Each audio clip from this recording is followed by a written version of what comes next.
Hello everyone, welcome back to my channel. Currently we are solving surface area and volume exercise 13.4. Question number 5 is a metallic right circular cone 20 centimetre high. Right circular cone है जो कि कितनी है 20 centimetre. ए से जी तक की value जो दे रखी है हमें 20 सेंटीमीटर दे रखी है. Whose vertical angle 60 degree. इसका वर्टिकल एंगल कितना दे रखा है 60 degree.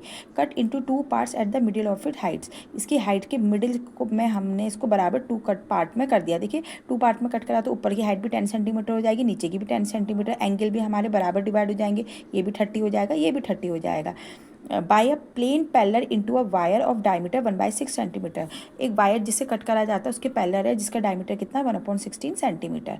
Find the length of the wire. उस वायर की हमें क्या निकालनी है, लेंथ निकालनी है. देखिए इसमें हमें कुछ नहीं करना है, हमें इसमें बस ये करना है कि जो ये हमारा फ्रस्टन है इसका फ्रस्टन का जो वॉल्यूम है मतलब metal used in frustum is equal to कितना होगा वॉल्यूम ऑफ वायर.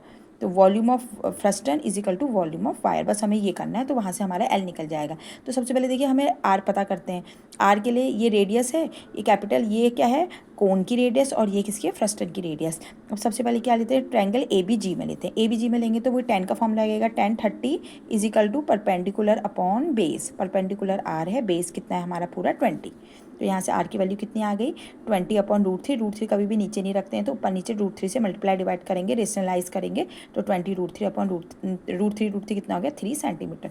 अब ऐसे अब छोटे वाले ADF से हम स्मॉल आर निकाल देंगे. ये आर है, इसमें वही 10 30 is equal to DF upon AF. DF कितना है हमारा आर और AF कितना है हमारा 10. तो यहाँ से आर की वैल्यू कितनी आ गई 10 अपॉन √3. √3 से फिर ऊपर नीचे करेंगे मल्टीप्लाई और डिवाइड रेशनलाइज करेंगे तो 10 √3 अपॉन 3 सेंटीमीटर. अब हमें पता है हाइट ऑफ फ्रस्टन दे रखी है हमें 10 सेंटीमीटर. अब हम क्या निकालेंगे volume of metal used in frustum. Formula क्या होता है हमारा 1/3 पाई एच ब्रैकेट में R² + R into are. H भी पता है, आर भी पता है और स्मॉल आर भी पता है. अभी हमने फाइंड आउट करे सब वैल्यू हमने यहाँ पुट कर. अब हमने इसको सॉल्व करा 1/3 पाई इंटू 10 ऐसे ही रहा. इनको सबको सॉल्व करके ये आया पूरे का एल्सियम लगा कि ये कितना होगा 4 5 6 7 700 अपॉन 3. 10 से मल्टीप्लाई करेंगे तो 7000 upon 3 3 9 into pi centimetre cube. अब हमें पता है डायमीटर ऑफ वायर हमें 1/16 दे रखा था तो रेडियस ऑफ वायर कितना हो जाएगा 1/32 क्योंकि अपॉन 2 करेंगे तो 2 इंटू 16 32 हो जाएगा. अब हमें पता है कि वॉल्यूम ऑफ सिलेंडर वायर किसके बराबर होगा volume of metal used in frustum. तो वॉल्यूम ऑफ सिलेंडर का वायर तो फॉर्मूला क्या होगा πr². एच की जगह क्या देखा लेंथ है एल हो गया πr² एल हो गया और यहाँ पर कितना हमारा निकला 7000 अपॉन 9 इंटू पाई. पाई से पाई कैंसिल. यहाँ से एल की वैल्यू कितनी आ गई, एल की वैल्यू आ गई ये 7000 ऐसी रहा. 32 का स्क्वायर है तो 32 ऊपर आ गया और नीचे 9 रहेगा. इस पूरे को मल्टीप्लाई करा इतना आया अपॉन 9.